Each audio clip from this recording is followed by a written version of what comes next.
Well, let's talk about advanced weapons. Maybe those were advanced weapons we saw used in Kabul. We did learn just yesterday about that. You spent some time over that part of the world. As I recall, you were responsible for planning for CENTCOM at one point. What do you make of this drone strike? Well, militarily, I think it was executed flawlessly, both in the intelligence preparation of the target and the targeting and execution of the drone strike. I looked very hard, and I just can't see anything that went wrong. In fact, I think the Biden administration deserves a lot of credit, the DOD and CIA in particular, for an absolutely flawless mission. And it's not just the technology, right? It's the intelligence that led up to it. I saw reports that they'd been tracking for weeks here the move of Mr. Zawahiri back into Kabul. Yeah. Yeah, that's true. I think we, the intelligence community, got tips about 5 months ago that Zawahiri had moved back into Kabul with his family in one of the more well-known parts of the city for anybody that's been there. So I think that was very disturbing on the part of the U.S. Intelligence Committee and the national security community, primarily because it indicated that the Taliban were not living up to the obligations of the Doha Agreement. At the same time, Mark, at this point, how big a threat is al-Qaeda as opposed to, for example, Islamic State?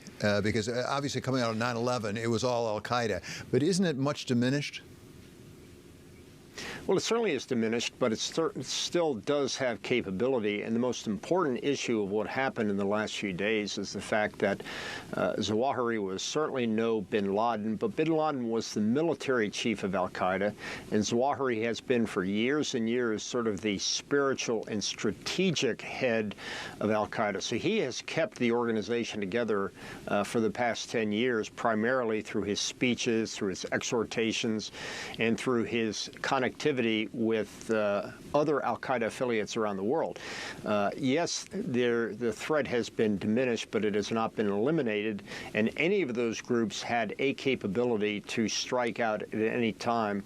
So I would suspect that even though this will not make a significant effect in the long run, it could inspire some near-term attacks in Europe, say, or even the United States by one of these groups trying to demonstrate the relevancy, continued relevancy of al-Qaeda. What does it tell us, if anything, about our capability of those so-called over-the-horizon attacks? Not just in Afghanistan. There are a lot of places around the world with people who don't like us.